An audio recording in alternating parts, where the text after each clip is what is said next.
အားလုံးပဲမင်္ဂလာပါရှင် Audio ပုတ်ပိုင်း Holy Channel မှာကြိုဆိုလိုက်ပါတယ်ဒီနေ့ဖတ်ပြမယ့်စာအုပ်လေးကတော့ဆရာမမုံဟောစီရေးသားထားတဲ့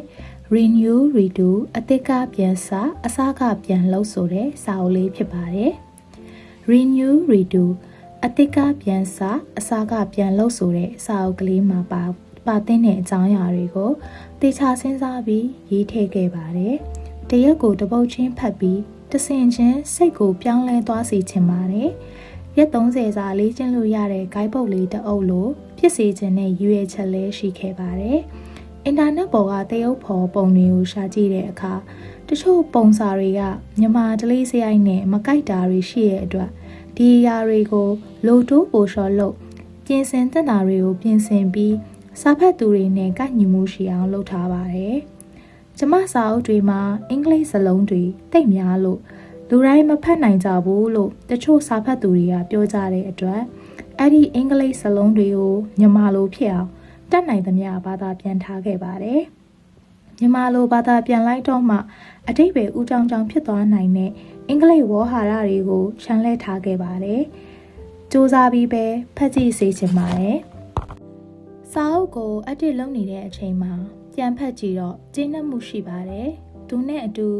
တွဲပြီးဖတ်ဖို့ဟန်ချက်ညီသောဘဝ Balance Wheel of Life စာအုပ်ကိုညွှန်းဆိုလိုပါတယ်။ Balance Wheel မှာဘဝရဲ့အစိတ်အပိုင်းတစ်ခုချင်းစီကိုအကျယ်ချက်ရေးသားထားပြီး Renew Redo ကတော့တနေ့စာပြီးစီးအောင်မြင်နိုင်တဲ့လှုပ်ဆောင်မှုလေးတွေအလေးကျင့်တွေကိုအသားပေးပြီးရေးသားထားတာဖြစ်ပါတယ်။ကျမတို့ရဲ့အုံနောက်ဟာလှုပ်ဆောင်မှုတစ်ခုကိုအဆက်မပြတ်ပဲ28ရက်လောက်အထိပုံမှန်လုပ်တယ်ဆိုရင်ဒါကအလေးအကျင့်တစ်ခုလိုဖြစ်သွားပြီးအတွေးမြင်တွေကိုပါပြောင်းလဲသွားနိုင်ပါတယ်။ဒါကြောင့်ဒီစာအုပ်ထဲကစာစု30မှာပါတဲ့အကြောင်းအရာတွေဟာနေ့တိုင်းစဉ်းစားမယ်လိုက်ပါလှုပ်ဆောင်မယ်ဆိုရင်ဘဝမှာကောင်းမွန်တဲ့အပြောင်းလဲတစ်ခု positive impact တစ်ခုအနေနဲ့တေချာပေါက်မြင်တွေ့လာရမှာဖြစ်ပါတယ်။ဒီစာအုပ်ထုတ်တဲ့အချိန်ဟာနှစ်တစ်နှစ်ကုန်ဆုံးခါနေအချိန်ဖြစ်တဲ့အတွက် Christmas and New Year Special Edition အနေနဲ့ထုတ်ဝေလိုက်တာဖြစ်ပါတယ်။ဒါပေမဲ့ဒီရာသီကုန်သွားရင်တော့ပုံမှန်စာအုပ်တစ်အုပ်အနေနဲ့ကာဗာလေးကိုအနှင်းငယ်ပြောင်းပြီးဆက်လက်ထုတ်ဝေသွားမှာဖြစ်ပါတယ်။နှစ်ကုန်ကန်ကြီးအချိန်နဲ့နှစ်သစ်ဦးအချိန်တွေမှာကျမတို့ကစိတ်ပြောင်းလူပြောင်းနဲ့စိတ်သစ်လူသစ်ဖြစ်နေတတ်ကြပါတယ်။ဒီစာအုပ်ထဲမှာပါဝင်တဲ့အကြောင်းအရာတွေကိုနှစ်ကုန်တဲ့အချိန်မှာမှမဟုတ်ဘဲနေ့ရက်တိုင်းကိုနှစ်သစ်တစ်ခုလိုသတ်မှတ်ပြီးဘယ်အချိန်မှမဆိုစတင်လှုပ်ဆောင်နိုင်ပါတယ်။မိမိကိုယ်ကိုပြောင်းလဲနိုင်ပါတယ်။ Finding out ဖွင့်ထုတ်ပြလိုက်ဒီစာအုပ်ကိုဖတ်တဲ့အခါစာရီအများကြီးကိုဗဟုသုတဖြစ်လို့ဖတ်လို့ကောင်းလို့ဖတ်လိုက်တာမျိုးမဟုတ်ဘဲတကယ်လက်တွေ့အသုံးချပြီးကိုယ်တိုင် transform ဖြစ်အောင်ပြောင်းလဲသွားခြင်းနဲ့စိတ်နဲ့ဖတ်ဖို့လိုအပ်ပါတယ်။စာအုပ်ကိုမစခင်မှာအရင်ဆုံးကျမပြောပြချင်တာလုပ်စေချင်တာကတော့ကျမတို့ရဲ့ personal growth လို့ခေါ်တဲ့တကိုယ်ရည်တိုးတက်ရှင်သန်မှုရဲ့ transformation process ပြောင်းလဲခြင်းဖြစ်စဉ်တွေမှာလိုအပ်တဲ့အကျင့်တစ်ခုကိုအရင်ဆုံးပြုစုပြောင်းထောင်လိုက်ဖို့ပါပဲ။ဒါကတော့ကျမတို့ရဲ့အတွေးတွေကိုစလုံးတွေအဖြစ်စာရွက်ပေါ်မှာလက်နဲ့ချရေးတဲ့ journaling practice ဂျာနယ်ရေးခြင်းအလေးအထားတစ်ခုပဲဖြစ်ပါတယ်။ဒါမှမဟုတ်လဲ electronic device တစ်ခုခုမှာ type လုပ်တာအသံတွင်းတာမျိုးဆိုရင်လည်းရပါတယ်။အဓိကကတော့ကိုလိုအပ်တဲ့အချိန်မှာပြန်ဖတ်နိုင်ပြီးအဖြေရှာဖို့ပါပဲ။ကိုဘယ်လောက်ထိပြောင်းလဲခဲ့ပြီလဲဆိုတာကိုလည်းဒီမှတ်တမ်းတွေအရသိနိုင်ပါတယ်။ပြန်ဖတ်တိုင်းသင်ယူစရာတွေလည်းအများကြီးတွေ့လာရပါတယ်။ဒါကြောင့်အခုချိန်ကစပြီးတည်တံ့မှတ်စုစာအုပ်ကလေးတအုပ်ထားပါ။ဒါယာရီလိုနေ့စဉ်မှတ်တမ်းစာအုပ်ဆိုရင်လည်းရပါတယ်။မနက်ဖြစ်ဖြစ်ညဖြစ်ဖြစ်နေ့စဉ်ကြားနေရေးပါဒီစာအုပ်ထဲမှာလက်နဲ့ချရေးရတဲ့ writing activities တွေပါပါတယ်။အဆင်ပြေရာလေးတွေရှိရင်လည်းကျေးဇူးတင်စိတ်နဲ့ချရေးလိုက်ပါ။အဆင်မပြေရာလေးတွေရှိရင်လည်းချရေးပြီးဘာတွေသင်ခန်းစာရလိုက်တယ်လဲဆိုတာစဉ်းစားကြည့်ပါ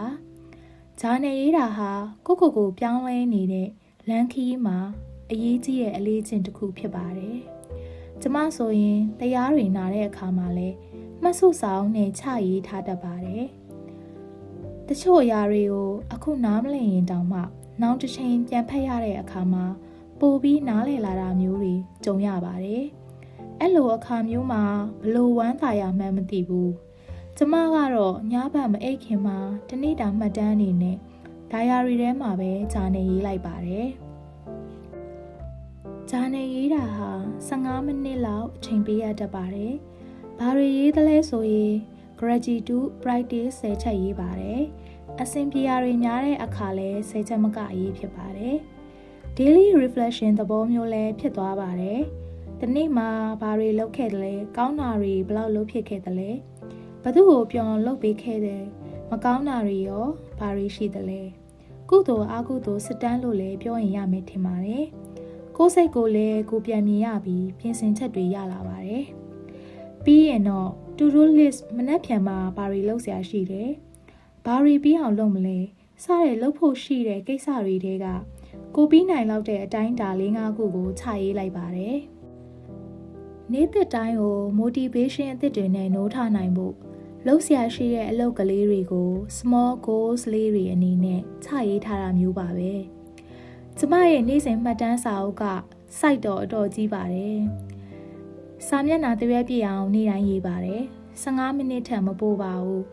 ရေးရင်အလေးအကျဖြစ်လာတော့လဲမရေးဘဲမနေနိုင်တော့ဘူးဂျာနယ်ရေးပြီးပြီဆိုရင်တရားမှတ်လိုက်တယ်ပြီးတော့ကျမအိပ်ပျော်သွားပါတယ်စိတ်ဖိစီးမှု anxiety and stress တွေအရန်ကြုံတွေ့နေရတဲ့အချိန်မျိုးမှာ positive self talk တွေ self affirmation တွေလုပ်ရပါတယ်ဒါတွေကိုလည်းဂျာနယ်ထဲရေးနိုင်ပါတယ်ဒီအချိန်တွေအဖြစ်အပျက်တွေတစ်ခုကိုကိုယ့်အနေနဲ့ကြော်လွှားနိုင်နေဆိုတဲ့အကြောင်းကိုအတီးပြုအားပေးပြောဆိုတာမျိုးဖြစ်ပါတယ်ဒါတွေကိုလည်းစာနဲ့ချရေးလို့ရတယ်လို့ပါဇက်ကကိုကြားနိုင်တဲ့အတန်အနေထားနဲ့ကိုနမလေးကိုခေါ်ပြောပြီးကိုအားပေးလို့လည်းရပါတယ်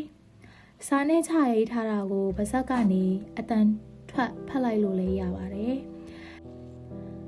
နမေပါနေတော့ subconscious mind မသိစိတ်ကလည်းတောက်လျှောက်လိုက်ပြီးအာယုံစိုက်ဖြစ်နေပါတယ်ကိုပြောနေရဆိုတာသိနေပါတယ်ကျမကိုယ်တိုင်ကစာရေးဝါသနာပါတဲ့သူမို့လို့လားတော့မပြောတတ်ပါဘူးအရာရာကိုစာအဖြစ်လက်နဲ့ချရေးရတော့မှပဲအားရသေးချမှုရှိပါတယ်ဂျာနယ်ရေးတယ်ဆိုတာတနေ့တာရဲ့မိနစ်အနည်းငယ်လောက်ကိုအချိန်ပေးပြီးချရေးလိုက်ရတဲ့ဖြစ်တဲ့အတွက်နောက်ပိုင်းကျရင်အချင်းတစ်ခုလိုတောင်ဖြစ်လာမှာပါလက်နဲ့ချရေးလိုက်တဲ့အတွက်ကြောင့်အတွေးတွေအုံနောက်ရဲ့စဉ်းစားပုံတွေလက်ရဲ့လှုပ်ဆောင်မှုတွေအကုန်စုပေါင်းပါဝင်နေတဲ့အတွက်စာရေးခြင်းဆိုတဲ့ writing journaling process မှာ body mind spirit ဆိုတဲ့ကိုယ်စိတ်နှလုံးသုံးပါးစလုံးညီညွတ်စွာဟန်ချက်ညီစွာပါဝင်လာတာကိုတွေ့ရပါတယ်စိတ်ကတွေးနေတာကိုလည်းသူကသိတယ်ကိုယ်မှာဖြစ်နေတာတွေကိုလည်းစိတ်ကသိတယ်အဲ့ဒီအခါမှာကိုသိတဲ့ self awareness ဆိုတာပေါ်ပေါက်လာပါတယ် self awareness ဆိုတာလူတစ်ယောက်ချင်းစီမှာသိကိုအရေးပါပါတယ်ကိုသိနေတဲ့လူတစ်ယောက်ကအမားတွေလည်းအများကြီးနည်းသွားပါတယ်ဂျာနယ်ရေးတဲ့အလေးချင်းတစ်ခုကိုအခုအစပြီးပြုစုပြောထောင်ခြင်းပါတယ်ဒီနေ့ Holy ဖတ်သွားပြီးတဲ့ Fanny Out ဆိုတဲ့ Day 1 အတွက် concept လေးရတော့နေ့စဉ်နဲ့အမျှကိုတနေ့တာမှာလုပ်ခဲ့တဲ့ကောင်းခြင်းဆိုခြင်းနောက်တစ်ရက်မှာကိုလှုပ်ဆောင်ရမယ်အချက်လက်တွေကို journaling ကိုလို့ခေါ်တဲ့ writing ပေါ့နော်ဒီစာလေးတွေကိုရေးဖြစ်အောင်ရေးဖို့တိုက်တွန်းထားတဲ့ရည်ရွယ်ချက်လေးဖြစ်ပါတယ်ပုံမှန်လူတစ်ယောက်ကတနေ့တာမှာကိုဖြတ်တန်းခဲ့ရသမျှတွေကိုတွေးတောကြံစခြင်းဆင်ခြင်သုံးသပ်ခြင်းဆိုတဲ့အတိတရားတတိတရားလေးတွေကိုမရှိဘဲနဲ့ညအိယာဝင်ရင်ဖြစ်သလိုဝင်တက်ကြတာများပါတယ်ဒီစာပိုက်လေးကိုဖတ်ပြီးတဲ့အခါနားထောင်ပြီးတဲ့အခါမှာတော့ကို self awareness လေးဖြစ်အောင်လို့ကိုယ်တိုင်ကနေ့စဉ်အကျင့်ကောင်းလေးတစ်ခုဖြစ် journaling ကိုတည်ချာလေးတတိထားပြီးတော့ပုံမှန်လှုပ်ဆောင်မယ်ဆိုရင်နေ့စဉ်နဲ့အမျှကိုယ့်ရဲ့လှုပ်ဆောင်မှုတွေနောက်နေ့တစ်နက်မှာလှုပ်ဆောင်ရမယ်ဒီ small thing လေးတွေကိုawareness ဖြစ်ပြီးတော့မှကိုတတိကပ်ပြီးတော့self awareness ကိုကောင်းစွာထိချုံနိုင်တဲ့သူတယောက်ဖြစ်ဖို့အတွက်ကိုဆီယာမမွန်ဟောစီကတိုက်တွန်းထားခြင်းဖြစ်ပါတယ်။နောက်နေ့မှာလည်းဆီယာမမွန်ဟောစီရေးသားထားတဲ့ day 2အတွက်ဘလို့ concept မျိုးကိုဟိုလီကဖတ်ပြမလဲဆိုတာကိုဟိုလီရဲ့ channel လေးမှာစောင့်မျှော်နားထောင်နိုင်ဖို့အတွက်ဖိတ်ခေါ်လိုက်ပါတယ်ရှင်။